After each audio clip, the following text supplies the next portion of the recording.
Hi, everyone. This is Dr. Tracy Jones. Thanks for tuning in to the Tremendous Leadership Podcast, Leaders on Leadership, where our guest today is Frank Shelton.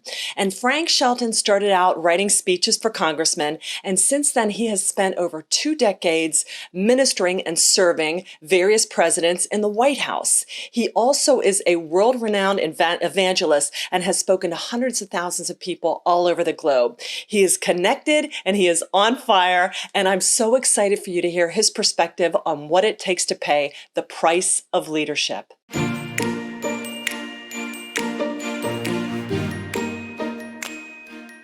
You're listening to Tremendous Leadership with Dr. Tracy Jones. Hi, everyone. This is Dr. Tracy Jones. Welcome to the Tremendous Leadership Podcast, Leaders on Leadership, where we pull back the curtain on leadership and talk to leaders about what it took them to pay the price of leadership. Today, my special guest is the one, the only Frank Shelton. Frank Shelton was born. Hi, Frank. Frank and I know each other and are on monthly Zoom calls, so hence the familiarity and exuberance. Okay, so Frank was born in Washington, D.C., and he worked 2 decades on Capitol Hill and served some of the most powerful politicians of our time. His ancestor actually hand-carried President Abraham Lincoln from Ford's Theater the evening of the assassination in 1865. Frank then went from writing speeches for a congressman to speaking all over the world, and he has just some unbelievable stories. He was invited to speak to 700,000 in Nicaragua and 3 times preached to over 120,000 at Mandela Stadium in Uganda. He is an author, a motivational speaker, international evangelist, and an ambassador of hope, uniting folks of all different walks of life. He has also served as the chaplain at 3 Olympics, and he is the founder of Frank Shelton GLOBAL. Regardless if homeless or in Hollywood, Frank and his team believe everyone is important, and he speaks at school assemblies, corporate events, and churches worldwide. And Frank shares humor, celebrity impressions. I did not know that.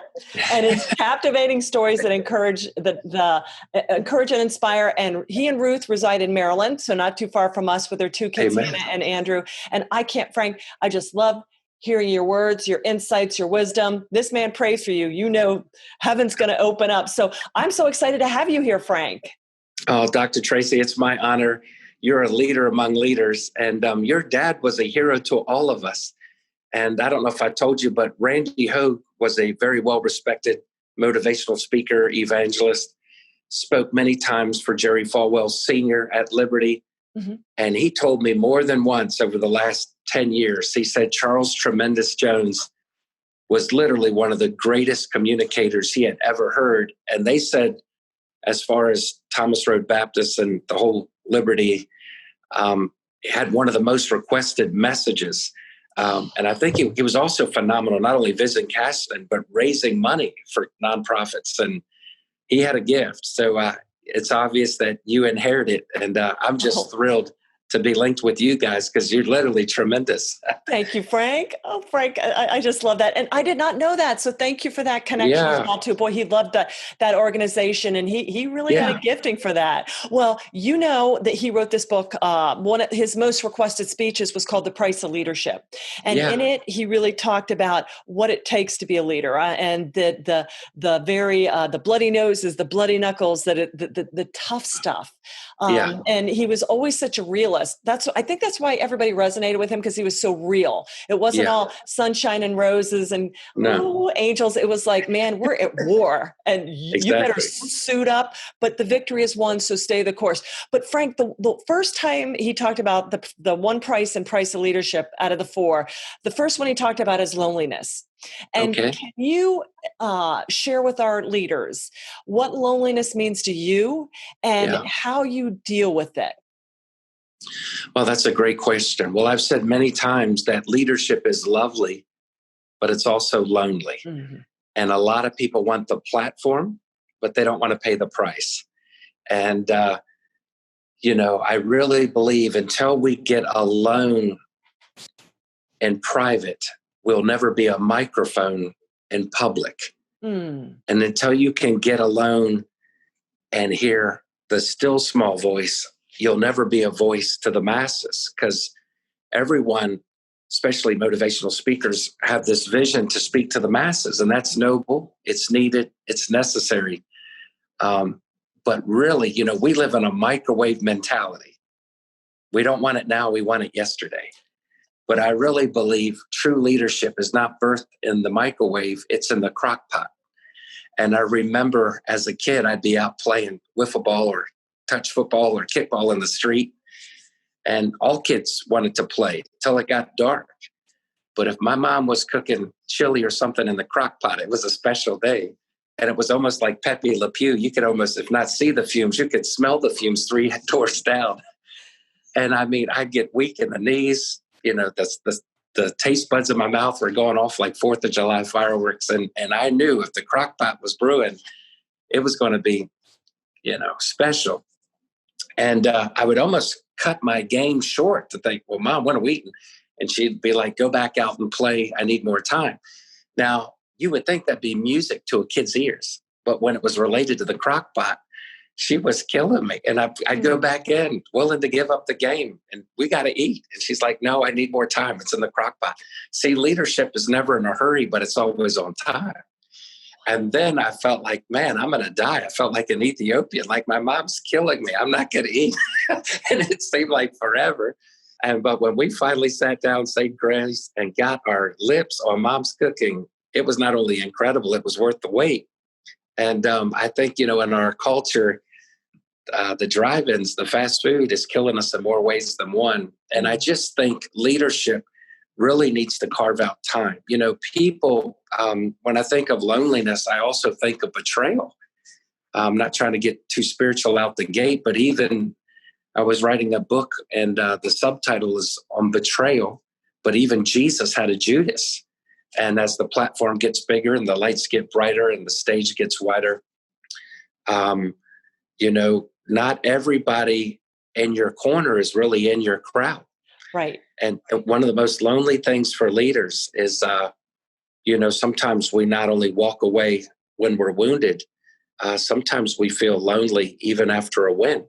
And so more than ever, leadership, I believe, needs to delegate not only the praise, not only has to take its share of the criticism, but at the same time, Abraham Lincoln said there were many nights he had nowhere else to go but driven on his knees. And for a guy who had an office that happened to be oval, I think he realized that true power was not even in that office, but it was just alone in solitude and pressing in, digging deep. And my dad's favorite Elvis gospel song was Somebody's Bigger Than You or I.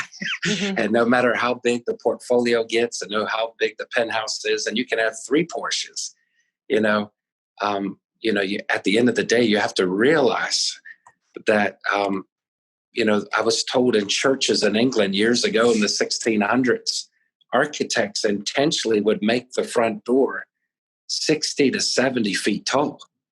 That when you would walk into that church, and even back then, most men were 5'5", 5'7", 5'8", every once in a while there'd be someone close to 6. But if you're walking in a door that's 60 or 70 feet tall, even Shaquille O'Neal in perspective would feel small.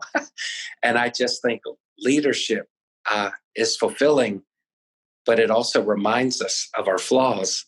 And that's not a bad thing, because just like what you said in the opening of this podcast, your dad was real. He was a winner, but he would show the warts and all. But he knew, come hell or high water, we're going to the other side. Mm-hmm. And he took people with him, but it wasn't false advertising. It wasn't just cute cliches. Sometimes loneliness is laughing through tears. Right. And loneliness is a frequent companion, but I don't think we should intentionally isolate ourselves. But if you're alone, it's par for the course. I love that. And Frank, you brought up one thing I want to call out to our leaders too.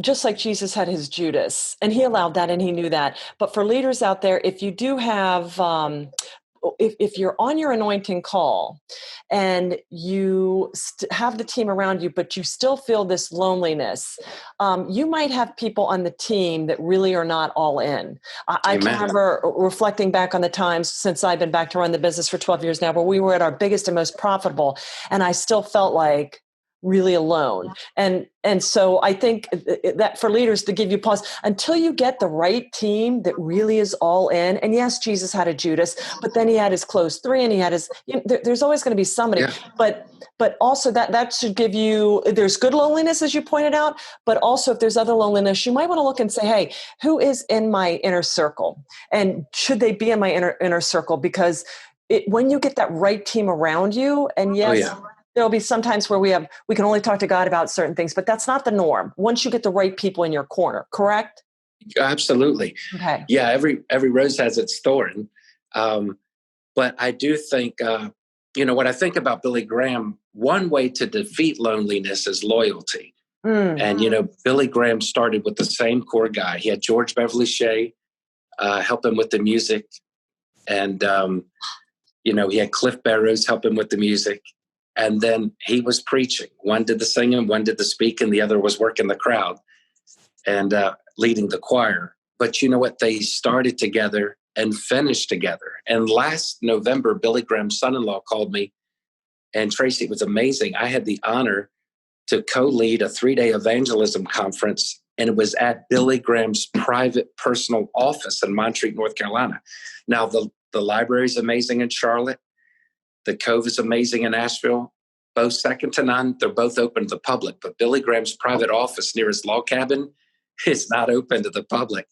And I hate to use the word Mecca for the Christian circles, but what Madison Square Garden is to sports, Billy Graham's private office. And you talk about the upper room. We had the whole second floor.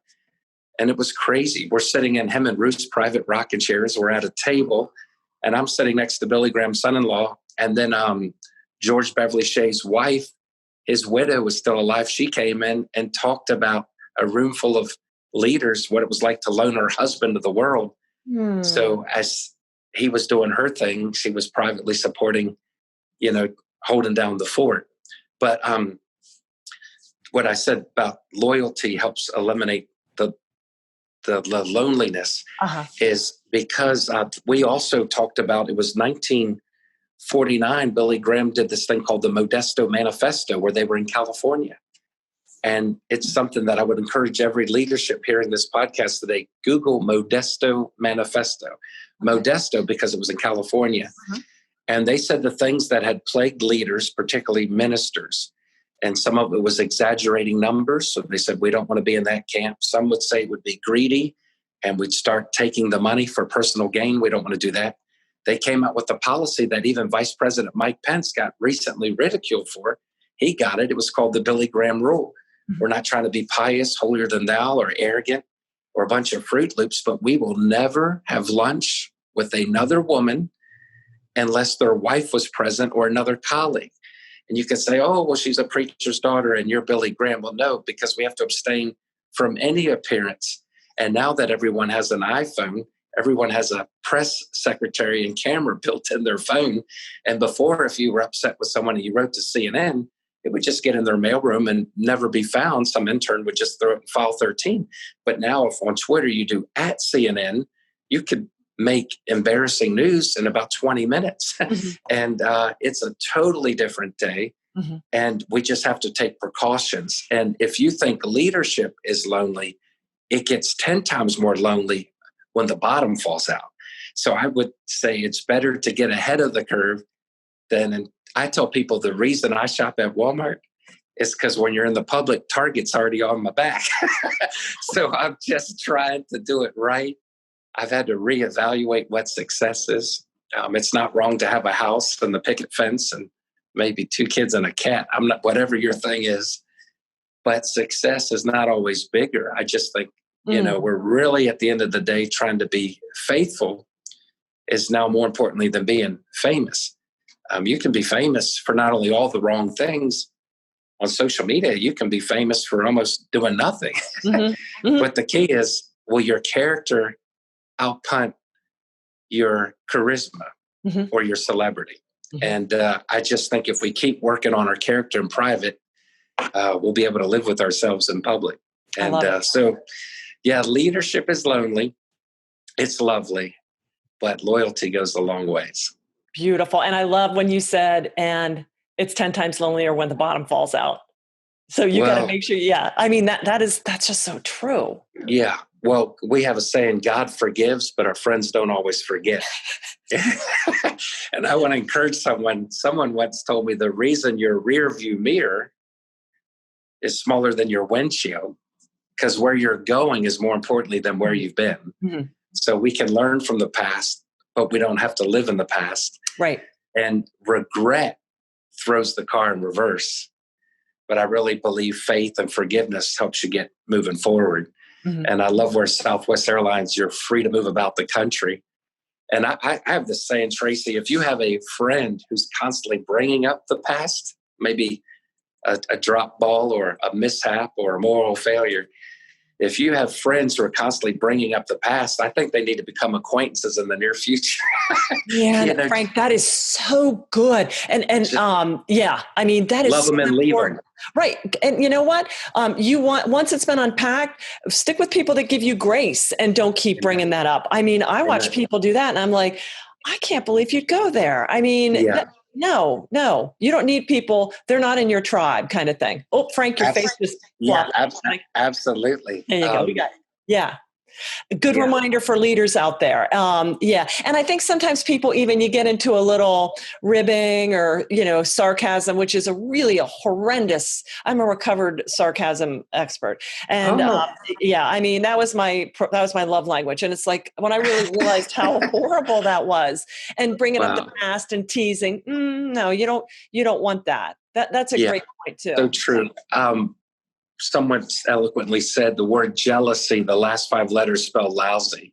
Yeah. And I was learned 90% of all criticism is rooted in jealousy. Yes. So in a day of critics, I'm just trying to be a cheerleader. And so I just believe we all win when we push each other on. The competition is already intense. Nothing wrong with friendly competition. Yeah. But I think we need to realize real soon that we're really colleagues, not competition. Yes. And, there's a lot of wonderful leaders with big hearts out there. And what's interesting, Tracy, is they'll pause to help someone in need, but true leadership will help a competitor in need. It's almost like, I don't know why, but we can compliment everyone under the sun unless it's under our profession. And I'm going to go out of the box today. Say, I have a friend whose dear friend works directly. For the last 12 years, he worked directly, for Michael Jordan, the Jordan brand. He worked for MJ himself. And he's a good Christian guy.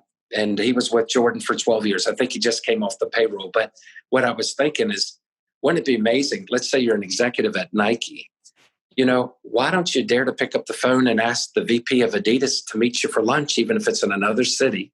And you say, I can't do that. We're competition. Right. Well, I mean, with 7 billion on the planet, there's room for all of us to network. There's room for growth. There's money to be made. And, the most important part of every shoe is the soul. And I think if we could just connect with each other, I think we would be more successful because of each other. Yeah. And so I just think, this day of the Hatfield McCoys, Auburn versus Alabama, the Redskins versus the Cowboys, there's a place for that. But one of the things I love the most about leadership, I've worked in 4 White Houses of 2 different political parties. And I made a point a long time ago, I wanted more than one political party represented at my funeral. And one of the most intriguing things, you won't hear a lot of people say this, but you got to keep in mind, my family, my dad protected 8 U.S. presidents. And number one, if dad was willing to take a bullet for someone he didn't even vote for, how come our society today can't even wave to someone whose polar opposite is us the way we vote? Right. And then when I look at the state funeral, some people got impressed with Princess Di's wedding. I'm inspired by a former president's death. Mm-hmm. And it's one time you get 5 living presidents. That's the most exclusive club in the world is 5 living presidents in the second row of the National Cathedral. If they could finally, for once on camera, not only come together, but speak well of the deceased, why can't we do it once a week while we're alive? Right. So I'm just trying to think, we got to come together. And if they can do that politically, we need to do it personally and professionally, because that's true leadership. When Coach Mike Krzyzewski got word that his friend, but former competitor, Dean Smith of the iconic North Carolina Tar Heels basketball, the legend coach, when he died, he showed up and shocked the world. It was classy of Coach K, and I'm not a Blue Devils fan. Instead of the royal blue Duke tie, for the first time in his life, he showed up at Dean Smith's funeral wearing a Carolina blue tie out of respect of his colleague / competition. And again, he showed it in death. I don't think it's wrong to occasionally do it in life. Right.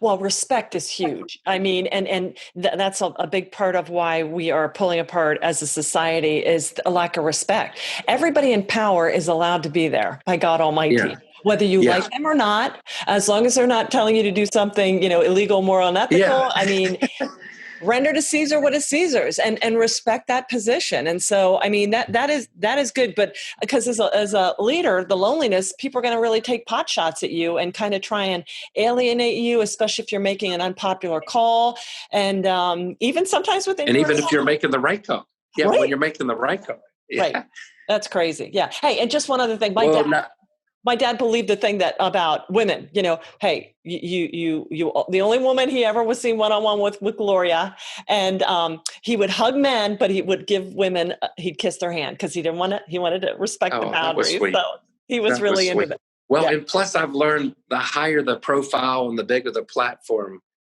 the more respectful boundaries we need, because everything can be misconstrued these days. Oh, absolutely. You read Proverbs and leaders aren't even supposed to drink because something bad is going, you know what I'm saying? It's like, it's just, I'm not going to argue about it. It is what it is. It is. Human beings are human beings. So I tell people, when you got the King of Kings, you really don't need the King of Beers. Yeah. Awesome. I love that. We should write a book titled that. Oh, man, it'd be an honor. Yeah. Okay. All right. So loneliness. All right. Let's talk about weariness. Man, it's tough. How do you stay replenished, refreshed? What do you do to combat weariness? Well, that's a great question. The Bible says, Galatians 6:9, let us not be weary and well-doing, for in due season we'll reap if we faint not. And I really believe if I had an alternative middle name, it would either be patriotic or persevering. Mm-hmm. And, I loved the movies Rocky. I'm not sure if you knew, I had the honor to meet Sylvester Stallone when I was 13 in Hollywood. I won a Rambo 2 contest. Tracy, it was like getting struck by lightning. I go into a movie theater. They give me a piece of paper. I said, what's this? They said, kid, it's a chance to spend the weekend in Beverly Hills with Sylvester Stallone. It's 1985. I'm 13 years old. They told me I had a better chance of getting struck by lightning. And I filled it out. You needed all 10 right. I'm on the East Coast, 13 years old, right outside of D.C. And when I gave it to the usher, he said, kid, you're still not going to win. I'm like, we need to fire this guy. At least give me some hope. He wasn't too good in the PR world. Now, he may have been being realistic, but hey, we got to be optimistic. Right. And my godmother came over the next day. My mom's birthday was July 4th, and she's talking about Rambo. My ears pricked up, and I said, did they give you a sheet of paper? She goes, they did. I said, you think you got all 10 right? She goes, I think. And I said, Judy, I'm so slow. It takes 2 hours to watch 60 minutes. I said, all I know is 2 chances are better than 1. I said, if I win, I'm going to take you. She rolled her eyes. Frankie, if I win, I'm going to take you to California. I mean, like, we don't have a chance in the world.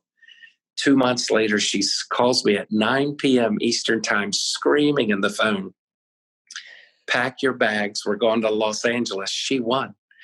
And she took me at age 13 to meet the entire Rambo cast at MGM Universal, or United Artists. He had just finished Rocky IV. And I ended up getting to meet my childhood hero. And fast forward 20 years later, I was an extra in the final fight scene of Rocky Balboa. The last Rocky, the last one he fights, I'm in the fight scene for 4 days. I'm in the background in the 4th row, and I got to reunite with them again. Oh my gosh. But millions loved Rocky, not because the man never lost, the man never quit. Mm-hmm. And you knock him down, he'd get back up. And, true leadership is not always going undefeated. It's getting up after a defeat. Yeah. And so anyways, weary. But I think God allowed me to meet him early on to take some shots later on. So whether it was through criticism or, a failed relationship or a business transaction that just went through your hand like sand, and, you're doing it with integrity and you're doing it with enthusiasm, and then the life throws a curveball. All I know is Babe Ruth led the league in home runs, but led the league in strikeouts the same season. And people made fun of him for that. I mean, you would think the salt and the SWAT, how in the world? Okay, he led the league in home runs, but most people didn't know he led the same year in strikeouts. But it shows you at least when he was up to bat, he was swinging for the fence. And that's one thing I would tell leaders. It's okay to foul one off. It's all right to get struck out. But you need to keep looking for the fence. And sometimes he was looking to hit it out of the park. Yeah. And you'll foul a few off, but man, it's worth it when you smack it over the fence. I love that. And so weary comes before winning, even in the dictionary. And if you think winning is always going to come first or be easy, you might as well subscribe to another podcast, because Tracy and I are going to give it to you straight. But weary comes before winning, even in the dictionary. And it's just part of it. Again, they want the platform. They don't want to pay the price. Mm-hmm. They want the leadership, but they don't want to be lonely. Mm-hmm. And to me, there are two oars that row the boat: weary, winning, leading, and even losing. But then you add the loneliness, but then you add loyalty. There's two oars to every leader's boat. Right. The problem is most corporate executives only got one oar in the water. And if you only got one oar in a boat, somebody's going in circles. Right. But if you can take the winning with the weary and the leading with an occasional losing and even the loneliness, but you still add in loyalty, you're not only going to be laughing, you will be leading in more ways than one. So just got to keep both oars in the water. I love that. Well, and that's the dual nature of everything, the light, the dark. Ecclesiastics, to everything there's a season. And the beauty is, the reason why we put up with it is because we know where the coin toss ends with victory. Wow, that's good. But I love that there are the two sides of it. And when you don't, you're not going to wind up getting anywhere. You have to pay. You can't say you're a leader if you haven't paid the price of leadership. Yeah. Very good. When I think of Abraham Lincoln, John F. Kennedy also said that the presidency was the most loneliest job in the world. Mm-hmm. And to me, lonely and weary could be the same. I think they're cousins. And but I also believe in the more weary we can become, I think the more impact we'll leave behind. Mm-hmm. Someone once said legacy and leadership is leaving something behind that will benefit everyone but you. Mm-hmm. If I can just interject this, my friend Carl has flown on Air Force One, the 747, on 4 U.S. presidents.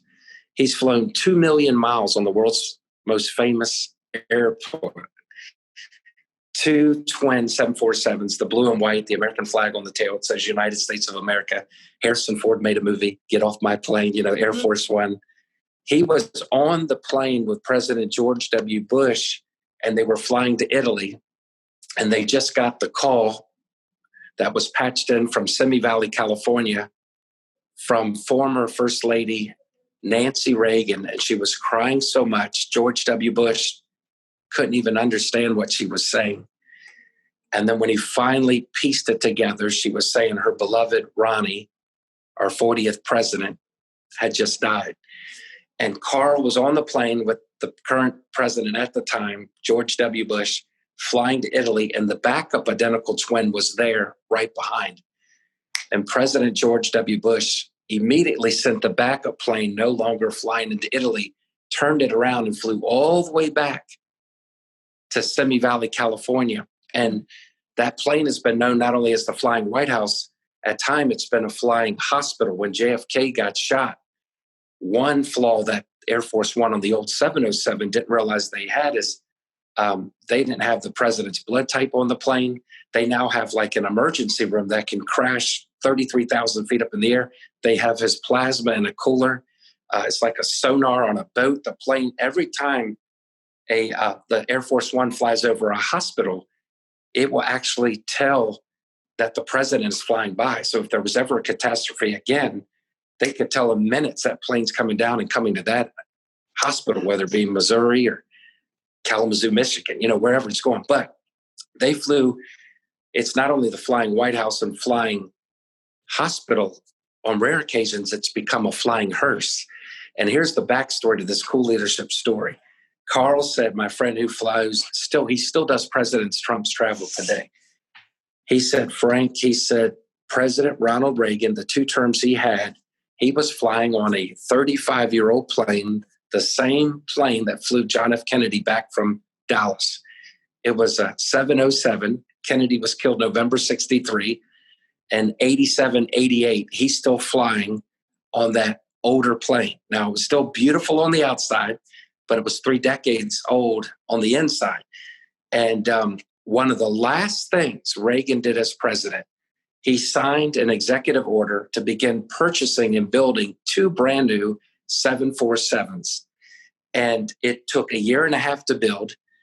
And although President Reagan implemented it and paid for it, he never once flew on it as president, never once flew on it alive. It was George Bush Sr. who got to enjoy it.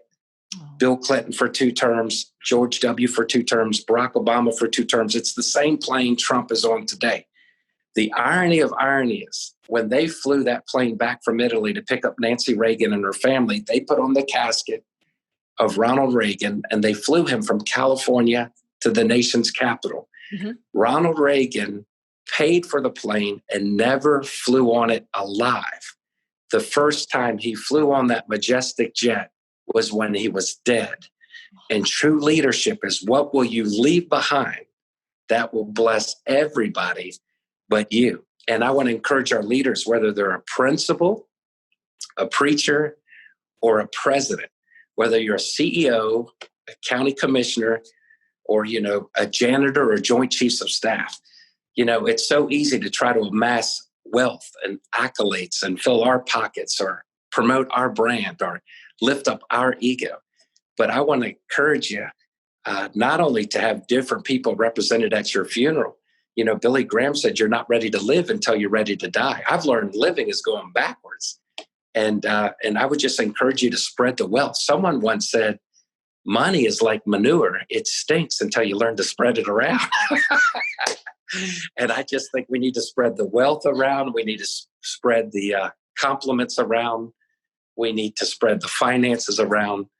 And I think leaders do better, not only when they delegate, but when they're selflessly giving it away. And that's when your stock gets higher.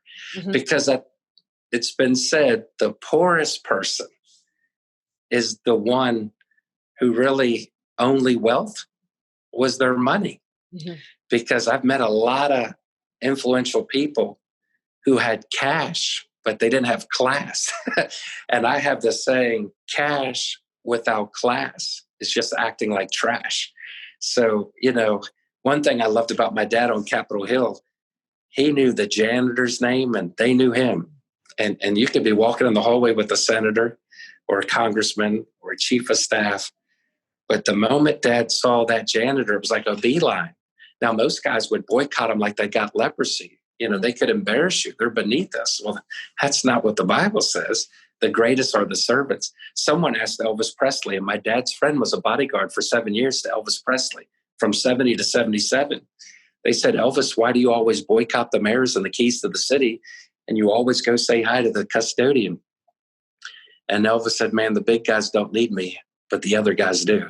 Yeah. And it made not only their day, they would share that picture for the rest of their days. And, politicians come and go, but it's lonely for them too. And that's why, in full transparency, I lead a weekly Bible study to politicians. One, I know they're lonely. I know they're weary.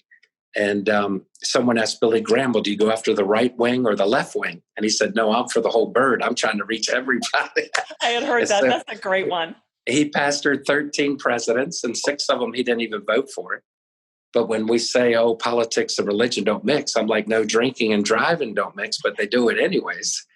And we do need to come together and work together. And it's one of the greatest moments of my life is privately, without naming names, is ministering to powerful politicians. And they told me how lonely they are. Mm-hmm.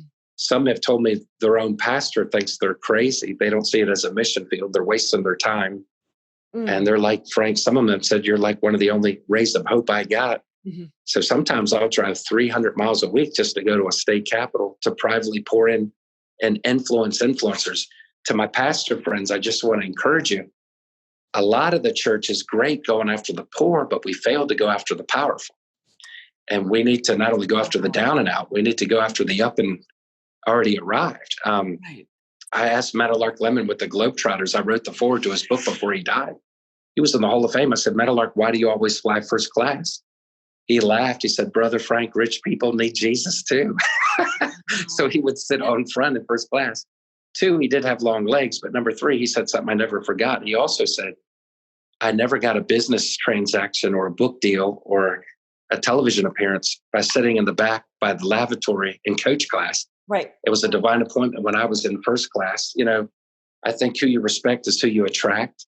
And sometimes so leaders are not only attracted to each other's victories, but I think we fall in love with them because of their valleys. Mm-hmm.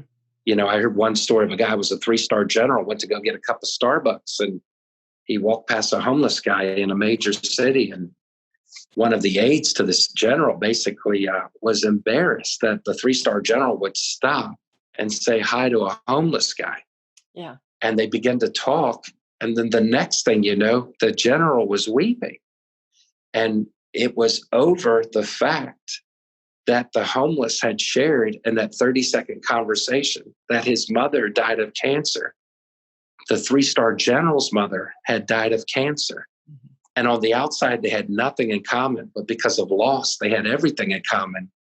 And where the aide thought it was naive or immature for his boss to pause and stop, there's a reason why that guy was the intern or the aide, and the one with the stars was the true leader. Mm-hmm. And at that time, that's the common denominator. It's not just winning the Super Bowl. It's sometimes striking out in the preseason, but you keep swinging for the fence, you know? That's beautiful. Oh, I love it. Yeah. And those points really just help alleviate the weariness. And leaders, it's so easy. It's just the greatest hobby we have now in the world is just sitting there and lambasting leaders. And it's like, well, then you step up into the chair and tell me what it's like to be completely people that don't know you, judging everything. And this is not on one side or the other. This is just the way it is now. And tell me how you like it. So let's just give them grace. We wouldn't stand up and do it. So, give them grace and pray for them and support them. I mean, Amen. Everybody's life is tough for everybody out there. And it is, especially in leadership. Oh my gosh. Yeah. And being hypercritical, your leader, they're running our country. So if you want them to fail, you want our country to fail. And like I said, I don't care what side of the fence you're on. I can remember when my father was voted Republican, but when Kennedy was shot, he took all of us to go to his funeral because he respect the man, respect the office. Yeah. And so that's really huge. So thank you for that. And for leaders, if you've got people that all they want to do is tear you down as a leader, that's not somebody you need to have on your team. They, just to let you know this, some people you can go, hey, are you where you're doing this? And they're going to go, what? Oh my gosh, I didn't realize that. Other people, remember this, Tracy, that a dog only chases a moving vehicle. It doesn't bark at something standing still. So when you're moving forward, I want to encourage the leaders, if you're getting harassed and kicked and made fun of, it's because you're moving. Yeah. So take it as a compliment, not a complaint. And someone, I think T.D. Jakes said, the taste of success that some will only have is if they try to take a bite out of you. Yeah. And plus, if you get kicked from behind, it still means you're out front. Yeah. So, I'm not dropping names, but I was invited yesterday to be on a national faith leader call yesterday at the White House with Vice President Mike Pence. Yesterday,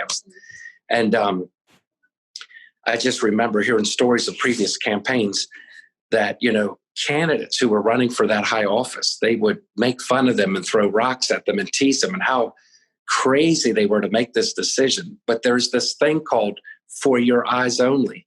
And every day the president is briefed. And I would have said this with Obama, I'd say it now with Trump. The principle remains the same. When you get that thing with the national security and you get to finally see things that no one else in the world sees, and you see Somalia and you see uproar in China and you see this, and when you see the playbook and then even if they somehow win that seat and sitting in that same chair, if they have a heart and their head screwed on, many of them have ended up doing the same thing they made fun of their predecessor for, because they finally had access to information. And then they almost not only regret it, they want to recant it. But most of the time, pride wouldn't allow them. But they finally saw things in that elevated position that they didn't even know existed. They didn't even know was in play. Mm-hmm. And that's why the Bible says, pray for those in authority. So, when you break it down, if you have 15 employees and, you're a summer intern, I would encourage you to speak well of the boss. 1, he writes your check. 2, you can be gone tomorrow. But 3, leadership is lonely. Mm-hmm. And then, we need to show grace. And just like what you said, when these people make it sound like we got to forget the whole U.S. is on one plane. So when basically you're hoping that the whole plane goes down, right, they're forgetting they're going down with the plane. It's the strangest thing. Yeah. It is. And, but the difference between a champ and a chump is you, and there's winners and there's wannabes. And I'd rather be leading at times feeling lonely and weary, still doing what you're called to do, than be throwing rocks and, don't have a care in the world, because a lot of clowns are sitting on the sidelines, but a leader is in the game. And like your dad say, you may have some bloody knuckles and you may get a bloody nose, but I love it was Teddy Roosevelt talked about the man in the arena. And I want to be remembered as the guy like Rocky. He knocked him down and nobody got back up. Yeah. I love it, Frank. Okay, so that was weariness. The next price you talked about was abandonment. And, abandonment there's good abandonment, there's bad abandonment. What does it mean to you? And what would you talk to in your leadership concepts of abandonment? What would you share with other leaders? Well, I don't think you can genuinely lead unless you've ever lost.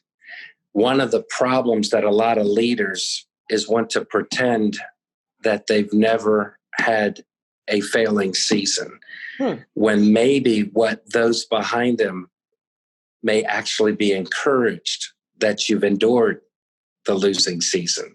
Mm-hmm. But it was just a chapter of your book. It wasn't the whole book. But right, to pretend like it wasn't in the book is, I think, just setting others up for failure and frustration. And abandonment. Some things need to stay. Some things you need to let go. And having the discernment to know the difference. Mm-hmm. A prophet is with honor everywhere but their hometown. We would all like to fit in and be respected. But at times, I'm reminded as leaders, it's not always fitting in. Sometimes it's standing up and stepping out. And I believe in elementary school teachers leave no child behind, but in love, there's some adults we got to leave behind. Mm-hmm. Mm-hmm. And sometimes, more often than not, it may be them abandoning you, but on a rare times, there's times we got to cut times with people, because if you know that there is a cancer in the midst and you let it fester and grow, that's not only going to bring down morale and productivity, you're opening yourself up for lawsuits. Right. Because, if they have the audacity to mess up with anyone on your team, in a way, they're messing with the leadership. And if they're already messing them, they may be coming after you. No, so we believe in grace, second chance, forgiveness. But, there are times where abandonment does go both ways. But, when you think of Lincoln, I go back to him. everyone wants to make fun of that. Perhaps respectfully, Bill Clinton and Hillary may have been the first to live in different bedrooms. Mm-hmm. But no, it goes all the way back to Abraham Lincoln. I mean, they had just buried their son. His wife had an enormous amount of depression. Lincoln even had bigger bags under his eyes than Bill Clinton. He aged 20 years in that short 2 terms. And he knew what melancholy was, a dear friend. And for a guy who was the most powerful person on the planet, that had to have been just a political, brand. Because his own wife was grieving in her own way. She didn't even want to be in the room with them.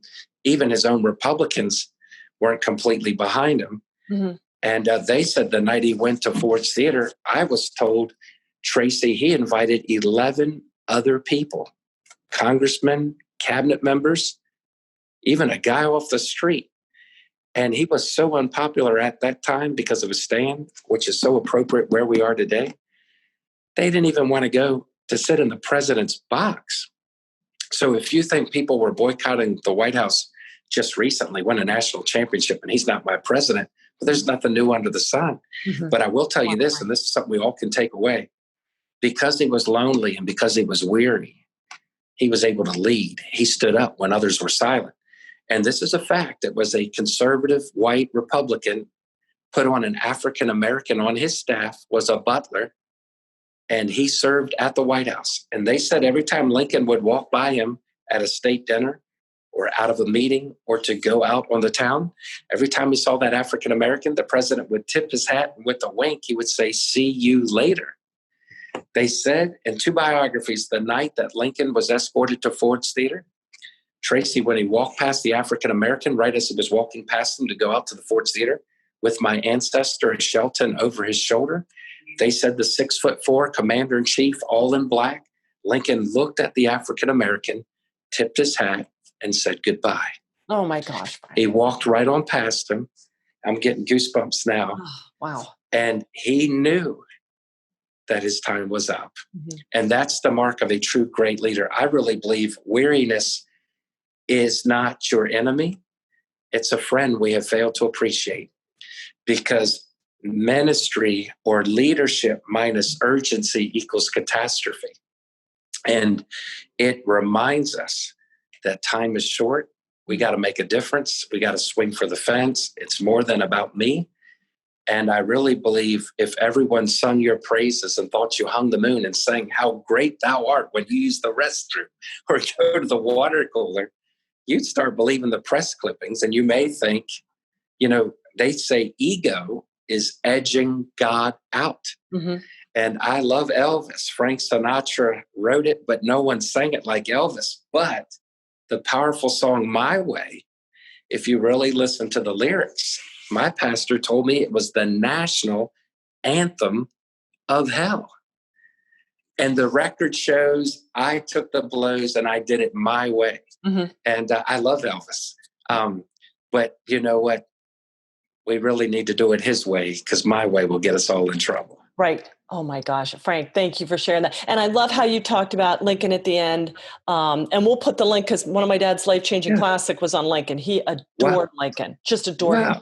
But and before I forget, I do have a weekly podcast every Monday, Apple iTunes. It's Frank Shelton's Leadership Lessons. Uh-huh. And even though I come from a church background as well as politics, I didn't want to just preach to the choir. So I've been told if you Google leadership, it's probably the most respected and requested term in all of business is leadership. It's universal, just like love, leadership. Right. And but every Monday I download a new podcast. And ironically, in 2 weeks, the new one will be on Lincoln.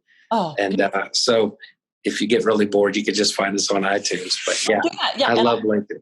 Well, Dad loved it too. And I'll give you a link back to that so you can share that with people, even if they want to download a PDF of it for free. But when you said, when he looked at him and he said goodbye, it's also good for leaders to know when it's time for them to abandon the seat and go. Wow. And there's a beauty in that. It's sad. because it is the job well done. But that's really important too. And I know my father and I struggled with that throughout both our careers. I'd look like I'm coming back, then no, then yes, then no, then yeah, because it was, that's tough for succession planning for leaders after they built something to know, hey, it is changing and it's time for you to abandon that seat and hand it to the next generation. Pass the baton. Yeah, in the words of the late Kenny Rogers, you got to know when to hold them and when to fold them. Know when to walk away, know when to run. Yep. And, I love it. Okay, so now last price is vision. And my father referred to vision as simply seeing what needs to be done and then doing it. And isn't that, we all can do that. It's like, well, I'm not a visionary. Wrong. I'm not a leader. Yeah. Wrong. Yeah.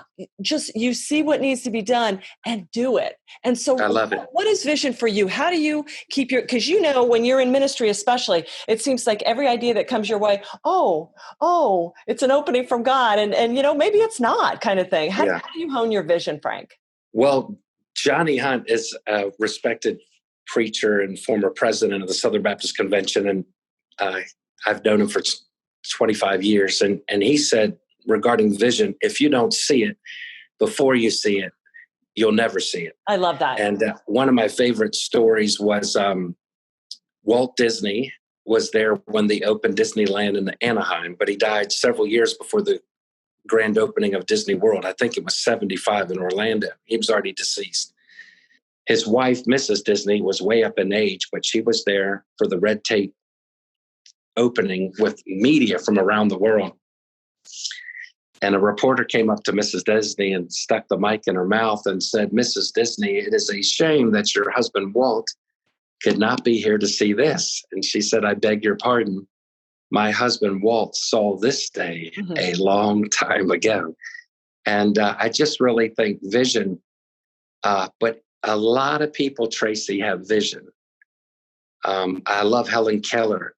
She, Stevie Wonder, Ray Charles, and Ronnie Millsap saw more things than some of us who are not blind. True vision is also seeing it before others will see it. And you have to be careful because, yes, it's noble to have vision. But if you're not careful, sometimes those closest to you, it could be a spouse, it could be a parent, it could be a sibling, it could be a next door neighbor, it could be the best man in your wedding, it could be the chief of staff, your CEO. Just because you have a vision doesn't mean everyone's going to see your assignment. So yes, you need the vision, but even more important than the vision, if you don't have values going into the vision and through the vision, you're not going to have victory. The 3 V's, you need the vision, you need to stay with values, and then and only then is there victory.